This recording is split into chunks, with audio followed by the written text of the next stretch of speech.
welcome to today's show.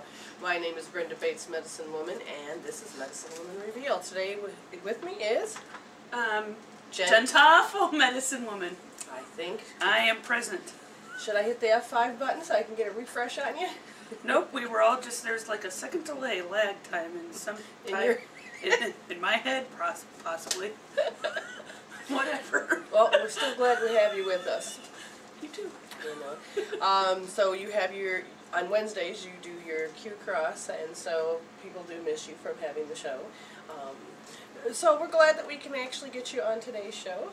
You know, Mondays. You're here, you're real, yeah, you are. Okay, well, there was this wonderful thing that I was listening to, and I was supporting one of my great friends, and there wasn't really much of a voice, because this other person just kept rambling on and on and on. And the thing that they were pounding in their head is that everybody must sacrifice.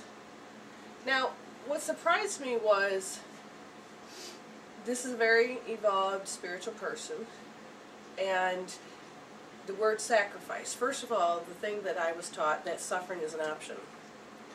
And sacrifice falls under the heading of suffering and loss, wouldn't you say, Jen?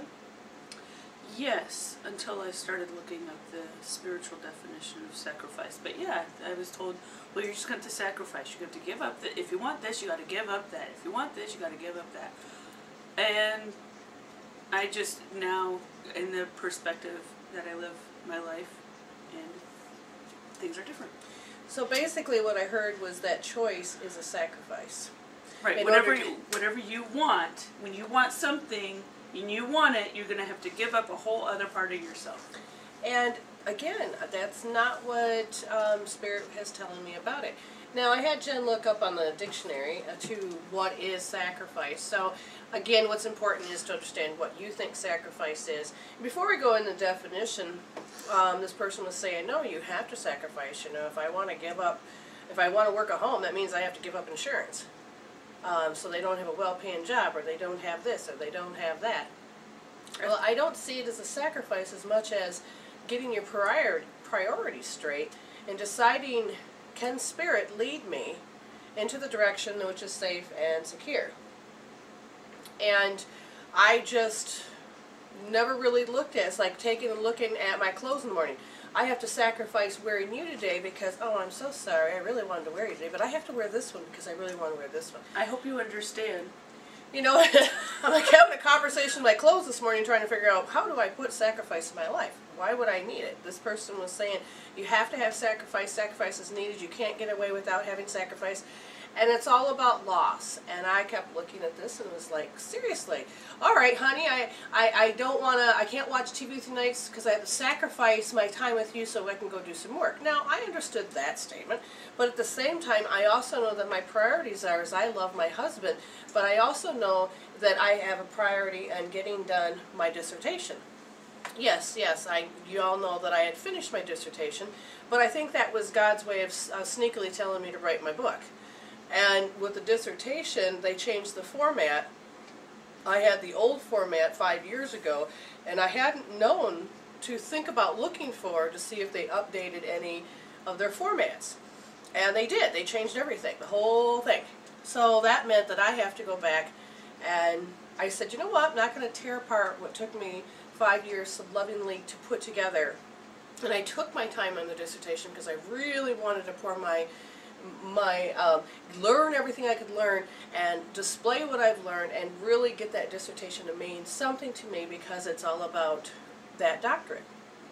So, you know, I didn't see that as a sacrifice. I labored into doing what I needed to do. I put my time and effort and my priorities, and I set aside time for my husband and everybody else. Well, I restarted to do my dissertation, but I said, nope, what should I do it on? And the good Lord said, you're going to call it reality. And you're going to look up everything I tell you. Because with this different format, they're going with more of the MLA standard format. And Jen, that stands for? I have no idea what it stands for. I know that there's Chicago style and there's an MLA format as far as putting research papers together. Yep, that's exactly what I heard. I just knew that that's what I had.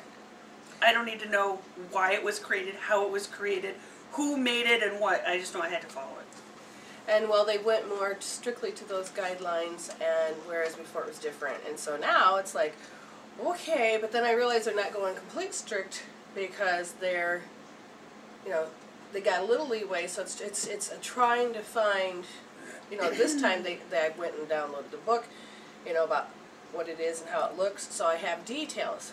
And I'm thinking, thank God. I mean, they changed everything. So I don't have to whine. Okay, I didn't sacrifice my time. I didn't waste my time. I realize that's one way of God telling me, now your book's written. Now we just have to rearrange it so it looks like a book. And I thought, so I said I'm going to dedicate time, and I set my priorities because I really want this. It's not going to take me 5 years because Spirit says, we already know the knowledge. You don't have to learn anything. All you have to do is just put it in a format. I said, all right. So reality, I have to have 12 books, then I can have any DVDs and anything else I want. So I've got, in how many days span?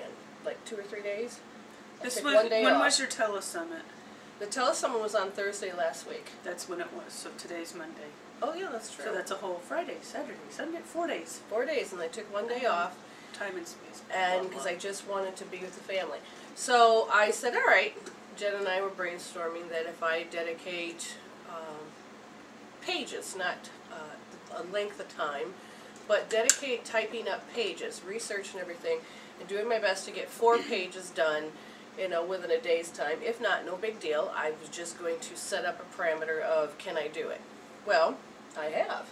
I think I got like 13 or 14 pages. I lost count. And what am I up to? 5, 6 books now. And I actually start seeing the format of what reality is. I mean, I even got to the origin of where reality began.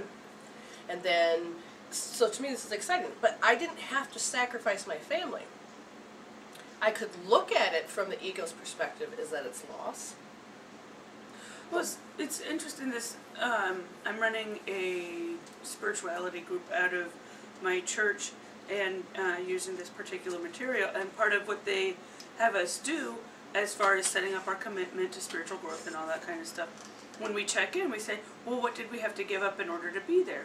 And it is, we do have to give, and I was like, well, what, running a spirituality group is my job. I'm the minister, so therefore, what did I have to give up?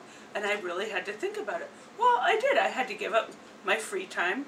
I had to give up, maybe I didn't want to drive there, you know, and so they're worth it. You know, I wasn't inventing things that I had to give up. It was just looking at, oh, well, yeah, because this is a priority in my life, that means I'm not going to use my free time in this way or whatever. So it was interesting to look at it from that way. You know, and so I'm like, oh, well, I can see how I could sacrifice, but it's the idea of the connotation, it's the definition. And if we look at one point, a sacrifice is giving something the best, when you think of it in religious terms, your first crop, your first, you know, whatever it is, and you're giving the best by saying what when you think of religion, when you have to sacrifice to give the best. So because I've really delved into this realm, why people were making sacrifices. Number one, in the time period prior to the Bible, people were doing human sacrifice, the story of Abraham and Isaac. And so from the historical perspective, they were transforming it into something else, but ultimately, of course, Isaac wasn't sacrificed. But instead, it was, I don't know, the ram, sacrificed that instead.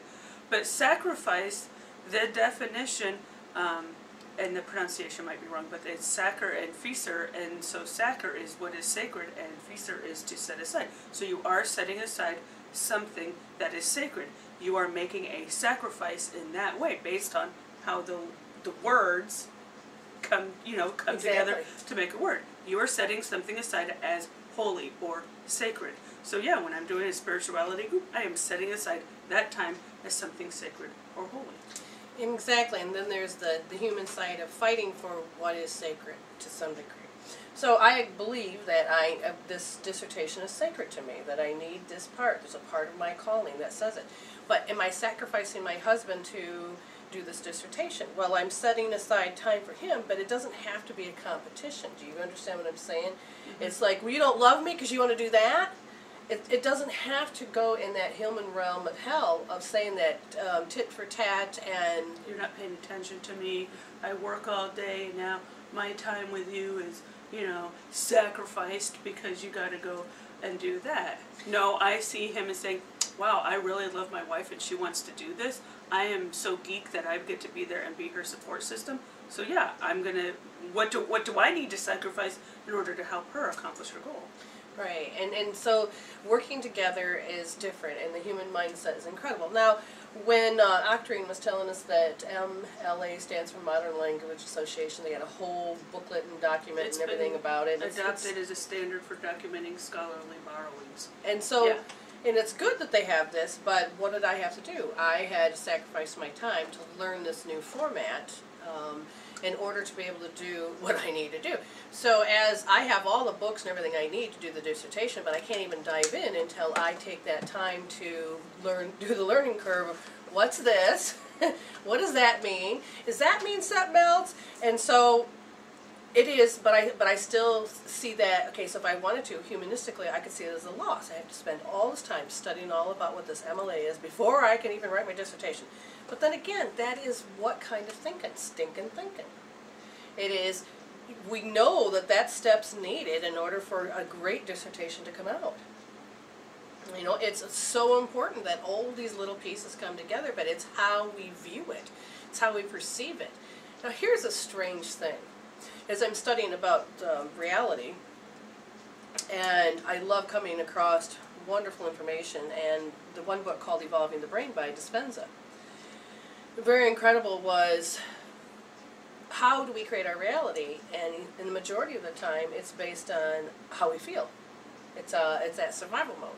So if I'm bending down to pick up something like a child, because I love this child, oh, first thing I'm going to say is, oh, you know, my back hurts. I mean, we find ourselves complaining, pointing to our health, pointing to our environment, pointing to what we don't like, and we've gotten so into that mode that we don't even want to see anything as sacred and special, and we don't want to really get into it because all we're doing is dropping from our higher consciousness into the level of the body and just letting the body take control of our reality and dictate to us what is, you know, what is life.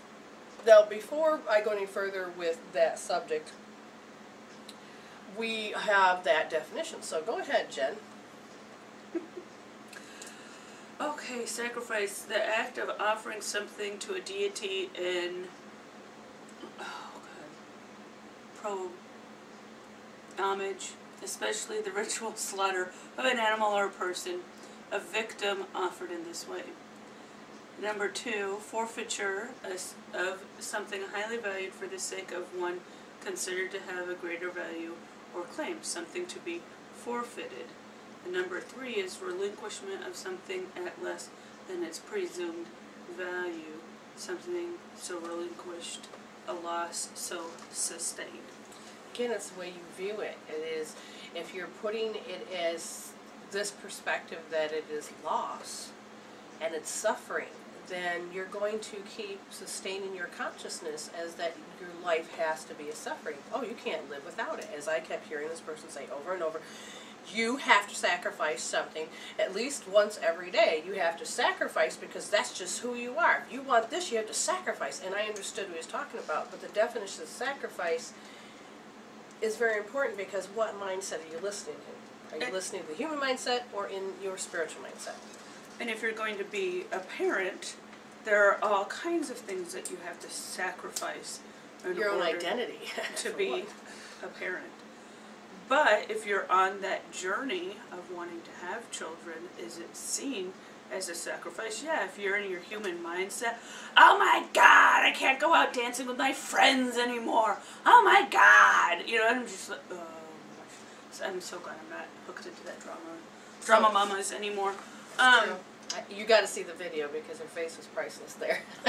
Awesome. And so, but when you're, because at one point in time I was on that journey, I thought that, well, it's not really a sacrifice, because wanting to bring another human soul or into flesh, you know, it would be a great honor. It would be, you know, an accomplishment.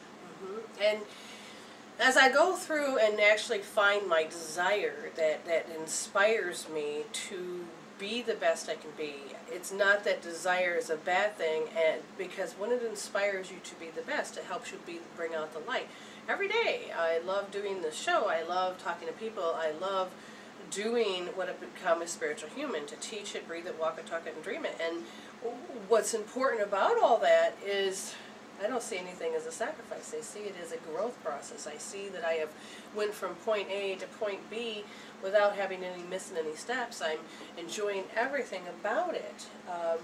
Having kids and having what I want, it is going into the step of the thrill, the excitement. That's what helps create the reality. But if you are so used to just being in that negative state, how is that really, how do I put it? Your comfort zone is very important. When you think about how you can't, freedom, you lost freedom, you had to sacrifice your freedom. So you could go to work and you pay your bills. But at the same time, the body is saying, oh, but I want that freedom. So you're going to avoid working, you're going to avoid doing things, you're going to avoid opportunities.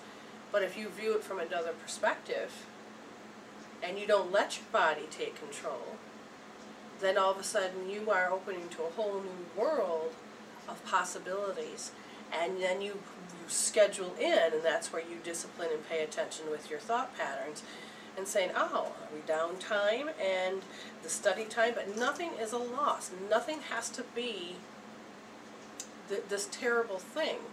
We're going to take a quick break, and we'll be back after this. We're back! How are you? Oh, that's just good. Okay, there's a lot of things. We got a great sing-along going on in the chat room. Everybody in their own world, wherever they are coming together in the chat room to sing along with that song. Exactly. You know what's funny is usually when Kimberly says, wait for it, you hear, oh, great-grandfather. Did we miss it? She was a little behind. I was a little bit behind. We were all... Oh, well, whatever it is. Well, I guess that goes into That's the a nice segue.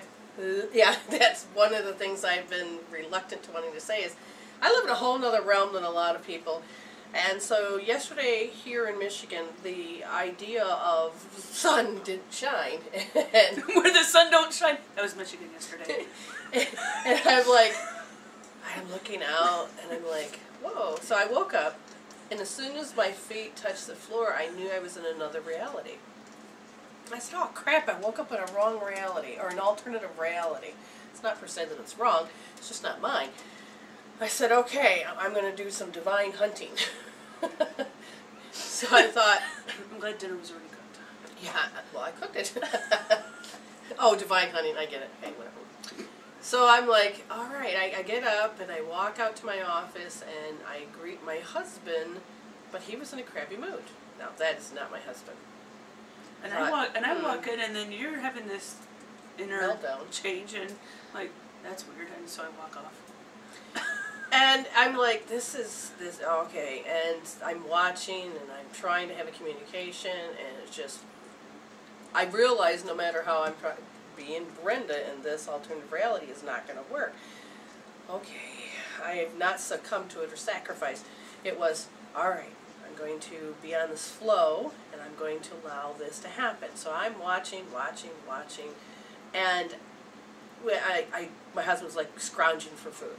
And I'm like, oh, let's just cook supper. Now, granted, I just told you what time I got up. Now, I feel like the doorbell's going to ring in a minute, because I think I just saw somebody walk by my window. Hey! What are you, psychic? Yes. Yes. Well, Jen attends to that. This is not your neighborhood. Mr. Rogers' neighborhood. Yeah, Mr. Rogers' neighborhood. But all the same, it is Christmas, and so packages are coming to our door, and so she'll take care of that. As far as that dimensional shift of what happens, how do we want to put this? I woke up to it. I could feel it. What did it feel like? It didn't feel like my space, my sacred space. Yes, it was my room. Yes, it was my body. Yes, it was my house and my husband and family. But it just felt different. It felt off. And so the sea, because sometimes I will get the message that I'm lost at sea, and it doesn't have to do with water. It has to do with the lost of that sea of emotions, the frequencies, the vibrations. And that's what it felt like, is I was lost at sea. Now, that's if I wouldn't paid attention to what it is. But since I know to expect it now, the pathway was, ooh, here's the sea of energy, and my physical body was going, oh crap. And so it started to go into the comfort zone. It started to go into a specific rhythm and motion of, I have to take on this hit, I have to suffer, I have to do this, and I'm like, seriously? Ouch. I feel sorry for this Brenda and this one. So I'm walking through, everybody's pessimistic, and it's like, okay, we'll go from that one. Then we're sitting down into the living room, and we're watching our TV, because we watched a Christmas special, and lo and behold, I'm looking around, and they're done eating. I says, hey honey, do you think there's any leftover potatoes for Christian, which is my son, and for me? Now, normally when I talk like that, he knows that I want to know if there's enough that I can have right now. The way that you were asking was a future thing. Yeah, now see. Which is bizarre, but that's what I heard. And that's what he heard. Again, I can't use my language in this alternative world. And so I'm sitting there waiting for him to actually respond, and he said, yeah, and then he just sat there, and then there was a part of me that wanted him to go get it, and so I could eat it now. And when I then come up and said, and I noticed that the negative tone started to come out because I'm picking up the sea of energy, and I'm like, okay, well, I did ask you to do this for me, and you're not going to do it. And he got all offensive because what he was trying to do was defend himself, that that's not what I heard. And so then Jen says, no, that's not what I heard. And I thought, okay, I knew it. All right, so this must be the divine intervention part. So I said, all right, Jen, I'm in an alternative universe. Okay, I don't belong here. So what did, so we had to discuss, what did we hear? What did we do? Right, so I could get this, so I can get out of this universe. Go ahead. Right, so I'm the ambassador. Yes. Between dimensions at times, because I was like, oh my god, that's so weird, that's so weird, because now that's my life. So yes, okay, so Brenda, in that dimension, how are we doing, because we have other people here in this dimension? Yes, can we communicate? We all want to get back to where we belong. Can we all be in the same dimension? That would be awesome. Well, because we fell out of sync. That's not always what happens. People fall out of sync, but in this case, that's what happened. And so the Jen in that alternative was sitting there going, yes, I can help you because I know this. I'm like, oh good, I got other Jens trained in other universes to understand me. Oh great, I got a connection. I got a way. You got to leap back in. It's so funny because your symbol is the anchor, and all of a sudden, that's what I was. I was being an anchor. Yes. Okay, come on. I know you can go back. I know you can go back. So as soon as we talked about it, and then I watched my reaction. So we got done. I got up. I couldn't even watch the movie with him. I got up and I started to notice that my body was punishing itself because I had hurt my husband based on what I was believing. So I kept listening and listening because, I forgot to tell you the one little important part. When I woke up that morning, I had voices, like the oversouls were talking and going, well, wake her up. No, I don't have to wake her up because she's not mine. And it's like, I have two yelling in my head and it's not me. And I realized, ah, crap. So I knew that I had to get into this. Anyway, I came back and walked around, and when I finally started to get the divine pieces together about what it is, what's my body doing, what's happening, then I was able to slipstream back into my alternative reality when my brain, because every 90 minutes your brain switches, and so I was able to slip line back into my reality, which felt good to be back with the people that I'm in sync with. The realities that you have to understand are everything that is you. you created. You are that sovereign godship. You are God's and you forgot. You are that imprint of the Great One.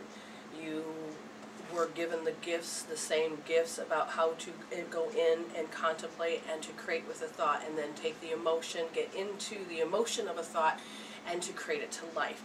You were born with that ability. The only way that you could do this is that you were born with the soul, which is the recorder, but it is also a placeholder. It is a specific tool that we each have that says that it can accept and to hold this intelligence, this God intelligence, and this ability to create form and hold it into this what we call illusion. But this is the only way that we can create reality. Reality only comes based on our values of what it is that we want to come to pass. Now, in order to give life to a thought, to create that reality, is simply that we have to put an emotion behind it. When you have an idea and you start running with it, and the thrill, the excitement, and you start acting and creating it from the time it was thought of to making it concrete, is very exciting. You've achieved something. You watch it unfold. Does that make sense? Makes sense to me. Okay. But then I'm an ambassador between dimensions, so I... But what ends up happening is that you have a tendency to... oh, they totally disconnect me. Don't do that. Pay attention to the chat room. What's going on in the chat room since all of a sudden okay, so they dropped me? Miss Kimberly was... hopefully I can mention her name. Too late. Okay, so she was, here I was sitting down on the phone and some very powerful energy came flying dead and straight on the third eye. Oh. It actually tipped my head back. I was dizzy, waited, and then I was okay. She said that was because we were talking about the delay with the song and stuff like that. Oh, so okay. that's usually her song. So, talk about downloads. She said we'll call tonight. I'm actually working on it right now, believe it or not. So I guess maybe we should call it to our subject. Well, that would be good. So you grabbed the animal book. Did you use it? That was for somebody else who had a question about hummingbirds. Oh, okay. Yep, right now she's in the middle of her experience, so there's nothing I can really say to her because it's all good. I will tell you it's all good. It's nothing evil. There was something she had to pay attention to, and there's something that she's getting divine instructions to do something. That's what I'm seeing. Okay. So we'll chitty chat tonight. Yeah, we'll chat about all that. Now, I will say, okay, universe, you can let in the callers Normally if you would switchboard, like to.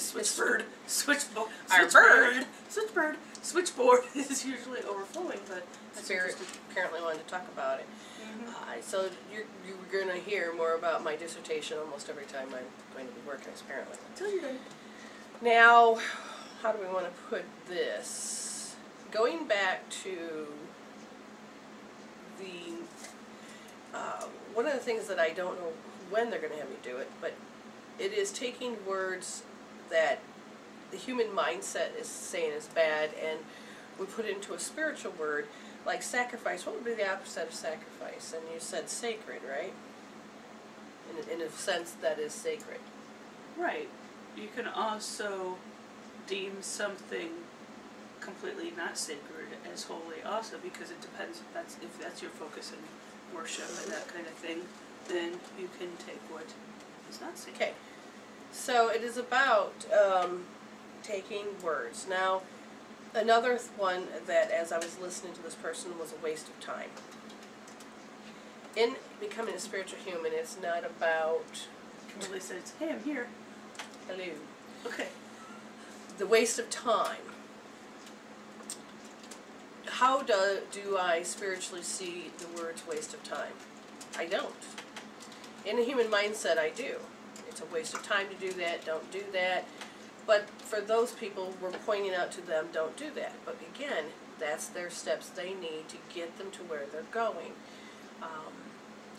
This person was criticizing my friend of, you should be already there. Now, they didn't say those words. They said, you're wasting your time. Where's your business card? Where's this? Where's that? I don't think that's a healthy spiritual way to motivate somebody. Correct. Because as soon as I had that, I watched her energy loss as well as mine, and I said, oh, so she's being condemned for not doing it on his time, and she was like stupid because she should have been already doing it. And if that's the way you're presenting the steps to help her get to the next level where she's going to be, we really need to change that consciousness. And yes, that sounds judgmental on my part to some degree, but I was a little ticked because he's shoving this stuff down her throat, and it's supposed to be an interview about her. And it was interesting because it was the tone of voice. It wasn't, he was, Yes. this person was talking in a tone similar to ours as far as a conversation. It was conversational. No, I'll talk to you about it. It was very conversational, but it was the tone. Because the way that he was wanting her to do things reminded me to some degree of my acting coach, but my acting coach was, you need to be doing this already. The way that he wanted me to change my hairstyle was to bring in an article, I think it was like National Choir or something like that, how all these stars had a bad hair day. He goes, you need to do something about yours, and he handed me the article. So, yeah, he had an interesting way of motivating people to get things done. And I understand this is based on the old way. He was totally, it was completely old school. Well, the initiates, the Hierophant. I said it wrong. A Hierophant. That's what when we were listening to Jay-Z last night, that's what it was. Right. I'm like, not Jay-Z, the rap artist, the person who channels. And yes. Anyway, when she was talking last night about the Hierophant, that's what I felt my acting coach was to some degree. He was. Because he knew the business, he knew this, that, the other thing, and I felt like I was going through an initiation process at that point in my life. So when you are being initiated, what the instructor is supposed to do is to get you to get through the rat race, which is through the fear. And so they will push you and force you and hurt you and scare you, because fear can't be conquered unless you have anger. And that is one thing, was to shove you. But we're not in that time anymore. We're in a different era of consciousness time. We're at the tip where we're going into the next part of our consciousness. And doing so, I've learned that when you have healing tools, you really don't need to go do the old way. Does this make sense? Yeah, he also wanted to have us develop a thick skin to some degree, because acting is all about the rejection as far as going out on interviews and auditions and that kind of thing. And if we're going to go in with in shaking boots, then, you know, we're not representing, number one, we're not representing him properly, and number two, we're not representing ourselves properly, or that might be backwards, but well, whatever. The thick skin was your armor, and you were ready for battle, and that nothing can hurt you. You had to become a cat instead of a dog. And you could be loyal, but you have to have a cat type as personality. Right. You had to be, and that makes sense. You would have to be the cat, because then, to some degree, that also develops an air of mystery where people start to want you, because the dog is completely loyal in your face. Oh, I know what the dog's like. Oh, let's talk more about that cat. I wonder what that cat's thinking. And so it really develops that. And sometimes your meta programs, that are the programs of how you create your personality, do not have that ability to be a cat. Okay? Well, we're going to talk more about this after this break. It's funny, I need to write down why we say we're going to continue talking about it when we come back, and I never write it down. But, so y'all get screwed when I can't remember what I'm supposed to do. So, before we go any further, I do want to announce that Miss Octarine, one of our wonderful, wonderful fans, devoted listeners, pure, awesome person, support system. She has gone to 2 live wakes. I mean, it's funny, when you think about a person that's not dead, you go to their wake, or when they're dead, right? When they're dead, when they're not dead, it's not a wake. Yeah. When they are dead, it is a wake. Yeah. But these were live Unless they are wakes, where you go there and you visit, and she had something that bothered her, and she goes, I don't know if I want to go to it, but I know I want to go to it, but I'm not sure.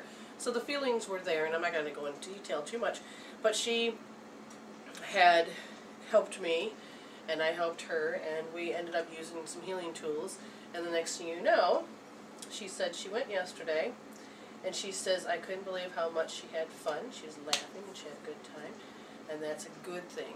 So sometimes you can change your reality within minutes. Oh, that's what she was talking about on Facebook Land. Eventually she will. Jen will catch up, yes. Here's a tomato. Yes, ketchup. Okay. Yeah. So you chose to be in a different reality today? Are you here? Are you here? Are you here? No, I was just making reference to what. I'm teasing you. What? Okay, never mind. I'm a cat. Leave me alone. I don't know where you are. Okay, hi. Yes, Jen. Okay. We watched this little video, and I had, I always find something spiritual somewhere. And I says, really? Oh my God, we have to use this. Just like the commercial where the girl's boobs are so big and all she can find is her hamburger. Where's my chips? Well, I found something spiritual about that too. Sometimes we get in our own way. Can't see the stuff to nourish ourselves. But with this was two men acting. One was acting like a dog. One was acting like a cat. And then the owner. And they were portraying in live action what a cat and a dog is, their personality, their characteristics, and it was funny because I've always watched a cat. I've seen a dog. No big deal, right? Yeah, but when they put it in human form, I'm like, holy crap! It made you ask, are you a cat or a dog? Right. I'm loyal, but the dog was sitting there and there was spilt milk, and this dog goes, and the owner walks in and says, who did that? Who did that? Dog says, oh, I did it, I'm sorry. I'll clean it up and then I'll kick myself out of the house. I'm like, oh my God, I'm so freaking dog. And then the cat goes, go ahead, Jen, since you're the cat. That's awesome. Yeah, the cat was making fun of the dog having to clean up its mess because I think the cat actually was the one who spilled it. And the cat, though, looks at the owner and goes, really? Really? That bothered you? How about this? Knocked its glass down, and milk went flying all over. So, what are you, a cat or a dog? And there are times I wish I was cat, and sometimes I wish it was a little less dog. But as far as the programs of who we are, to some degree, they are kind of built in and kind of have an archetype, which is a template of how you can be acting. We feel like we're locked in place in fate and what's the other one? Destiny, and all of these things lock us in place, and then our reality, what we live in, is that we're forced to live in it, and we have no control, we have no say. And then you have to watch words, because you say, okay, if you heal this, then you'll be more in control. Well, being in control is wrong. You shouldn't be in control. You should let God be in control. So trying to find the English words to help please people, I feel like the donkey, the child, and the old man. Eventually you're going to lose your ass when you try to please everybody. So let's get it straight. When you heal your health, you have an automatic identity, which then allows you to have more conscious choice to create in a healthier alignment of a higher source. I like how our friend defines it, because even though I'm soul coach, she defines things awesomely. Because she's defining what happens if I heal. If you heal, Jen, I'm like, it's kind of funny to listen. But she says, when you heal this issue, you get the power of choice back. Just because you don't like such and such and you're going to heal that you don't like such and such, doesn't mean that you're going to do it, but you get the power of choice back. Do you know where she learned that from? You? Yes. It's funny. And it's so funny. How many times have I told her this and she didn't hear it? She had to hear it from an outside source. That's when parents get so mad. I'm a parent. I'm like, seriously? Those are my words. When the kid goes and learns something from their best friend's parents, even though they've been telling them for 10 years. Oh my gosh, Mom, did you know? I've been telling you for 10 years. That's when the parent becomes a cat. I've been telling you for 10 years. Yeah. But all of a sudden, but yes. Yeah. But it's so fun. Yeah. But it depends and it's not when about... you're ready to hear the message too. Right, but then what tone of voice do you want to hear it? Now, this is what's important. For each and every one of us, we have the 12 notes. And without realizing it, those 12 notes play. We can be in and out of sync with them. And as her soul coach, yours, Jen, you hear my tone, and there's a part of you that expects me to act a certain way. You expect me to show this way. I mean, because I have shown this is who I am. There are times you have put your own filter on me, but otherwise you have got to see the authenticity. Mm-hmm. But the day that she needed to learn it had to come from a different source, which happened to be our friend. Yes. And the source had to give it into a attitude. So was she doing it more of a cat or a dog attitude when she delivered it? Cat. Exactly. And you don't see me as a cat, because for me, I deliver it differently. Now, sometimes I have to get in your face, and I have to become the cat. And I have said it before, I don't want to be no cat, because I don't like that. It's out of my nature to do that strictness of just being a cat. Now, yesterday's dimension, when I was in that alternative reality, I was more cat, and guess what happened? I hurt somebody, and I had to go and then be the dog and hurt myself. It's like, oh my God, I gotta really heal this cat and dog issue that's going on inside of me. So, it's good to know that we have, what do you want to call it? I feel like I'm supposed to be making a meditation soon about how to help people become in integration or synergy, left brain, right brain realities. Everything all right? Yes. You take a big old sigh. No, I know how to use a computer. Oh, she must have denigrated herself. When we came here, and part of the fall, eventually we'll talk about that. The mirror image of the fact that we have the imprint of being God. Again, just the imprint. We're not the God, but we have the same energies. We have a soul to contain the ability to hold what we create. And as we did this, we had to come here and we had to create the left brain, right brain reality, the right brain in a stroke of insight with Jill Bolte-Taylor.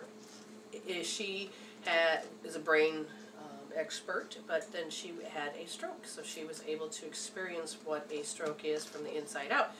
And so she's in her right brain.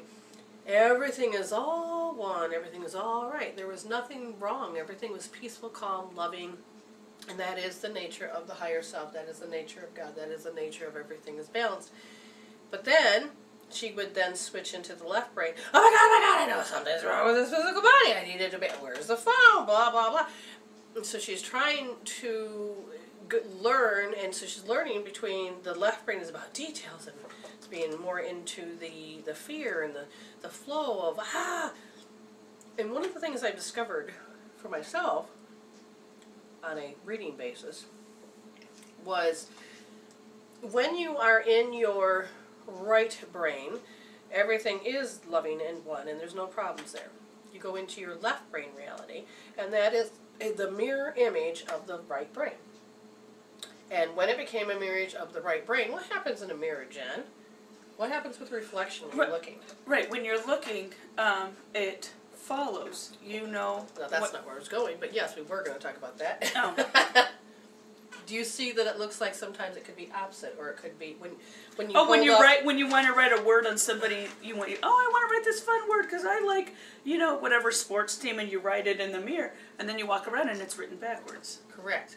So it is a different form of reflection. So when it's reflected, the left brain is reflected. It has the dominance. See that because that's part of how you're seeing it as you're standing looking in the mirror of your higher self. The problem is that when we get caught up into that left brain reality, then we drop down to letting the body be in charge of our world.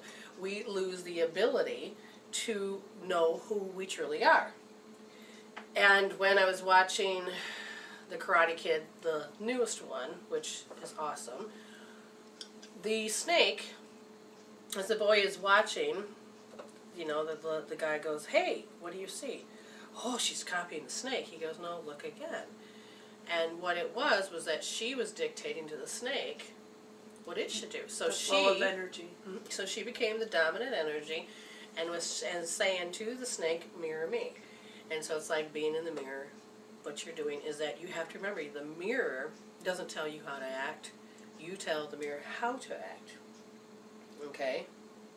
And then, so that's exactly what happens with the realities. The left brain is that dominant energy that tells the right brain what to do. Okay? But still, there's no harmony. When you watch the snake and the person, there is a synergy. It doesn't have to attack each other. They are just in an even flow. There is no common enemy. There's blah, blah, blah. It's just a flow. Okay? So and now if you take the left brain and right brain, what communicates it to have is the corpus callosum. And what happens there is that when you are so trained into being just human, the over-identification of matter, and that dominant energy of the left brain, you have a tendency to become restricted. So the corpus callosum becomes restricted, and the energy doesn't get the flow properly into, so that the left brain and right brain can pass the baton, learning how to co-create, learning how to do things. Okay, you with me so far? Okay, and the meditation that I would like to create is a way to help the left brain feel as one, just like the right brain, which means there'll probably be some form of a healing tool that says if there's any restrictions, we learn how to put on a color and number, how do we know it, then to release that knowing so that you're able to let yourself drift into the safety and knowing that everything's one, then the corpus callosum will relax and the energy then starts to flow between the left and the right, creating an energy field that will expand to activate the pineal gland, which will then allow you to step more into letting the higher self be in control and the ego being in the commanding position to receive. Okay? Let's take a break from that just yet because a lot of information that just came through on that. Yep. So when you really think about who's in charge, I say yoga for the soul. Yoga, it was created for the soul.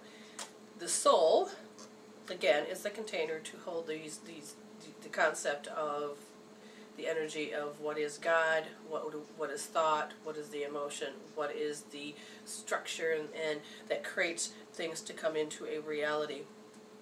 And when we drop into that left brain so much and that physical form so much, then we drop into survival mode, which drops in way more from your true identity, and you become the over-identities. They become you. And so when that happens, your body doesn't flow properly. So if you've never did yoga and you think, and you're watching a great yoga expert and they're twisting themselves like a pretzel, you're like, oh, I can do that. And then you go to actually take and do that, and you go to pick up your leg to put it over the behind your head, and all of a sudden you get your big toe to fight with you and say, get over here. And your big toes go, no, I don't want to. And you're like, seriously? It looks easy when they do it. And what it is that all of our over-identities are stored in our nerves, our muscles, our blood, our bones, and all this.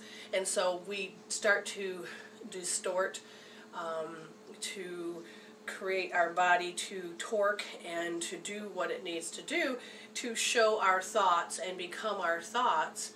And so when you're doing yoga, you're doing those positions and you're learning to re-stretch and release into more of who you are in your soul, and your body actually starts to let go of all of those over identities, because we can mentally and emotionally help you get over those identities, but usually the physical body needs another outlet, and yoga is one of them. Right. It's so when I was once upon a time when I was doing P90X, they actually talk about yoga, and he the instructor would talk about breathing into it because he got it, and he's because he wants to do the best, so he studied it, and it was interesting here because you do breathe into those positions. Yes. And it was absolutely fascinating because I'm like, well, I can do the position, but I wasn't in alignment with that breath, and you are really the breath. You are the breath. And it's funny because you're talking about that, and I remember the yoga person that was on before Sesame Street when I was a kid on public TV. Oh yeah. I can't remember her name, but that's when my first images of yoga, right before Sesame Street. Wayne Dyer was in a yoga class, and he started in his 50s or 60s, and he's looking at everybody. He's like, oh, well, okay, I'm going to be committed because I said I'm going to do this. So he then has to get into certain positions, which mean you have to balance and find your center of your chi, which is right there in your, just below your belly button. It's right there is your center. He wasn't feeling confident, so he would lean up against the wall. So if he'd fall, he'd lean up against the wall. And so he was leaning up, using a crutch, was the wall, and he could do it. See, I'm doing it. The instructor kept watching, and finally the instructor says, when you finally let go of that crutch, you will then expand yourself more into who you know. So he says, stand in the middle of the room. He said, but I don't crush anybody if I fall. He says, but you'll learn to rebalance your center because you're not relying on a crutch.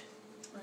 And so Mr. Wayne Dyer gets in the middle of the room, no walls, and he starts to build his confidence because he realizes, wobble, wobble, wobble, oh, I'm standing, wobble, wobble, wobble, oh, I'm standing.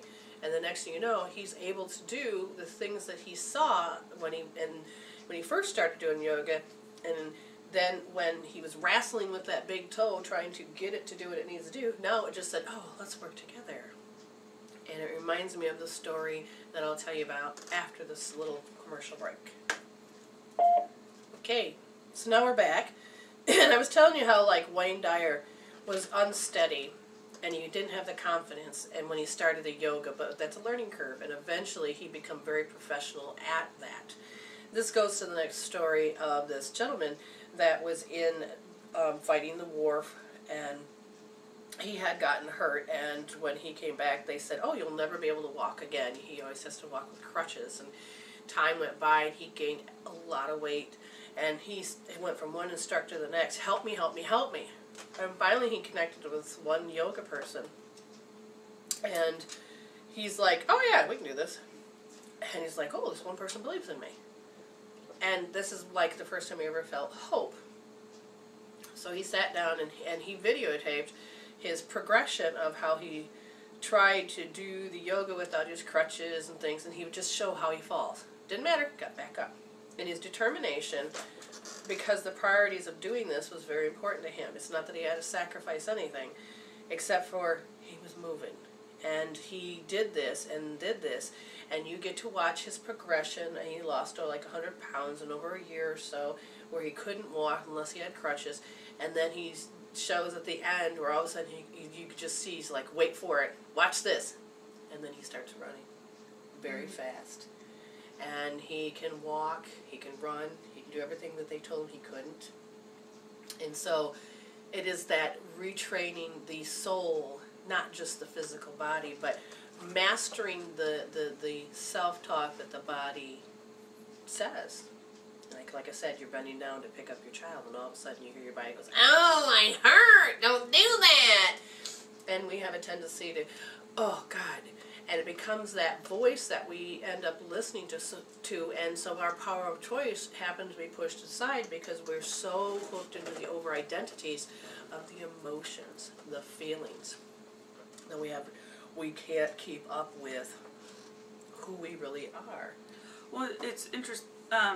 There's someone in my life that I've observed that had, a kind of a debilitating event happen in their life, and they're still, the way that they communicate is completely affected. The way that they walk is completely affected.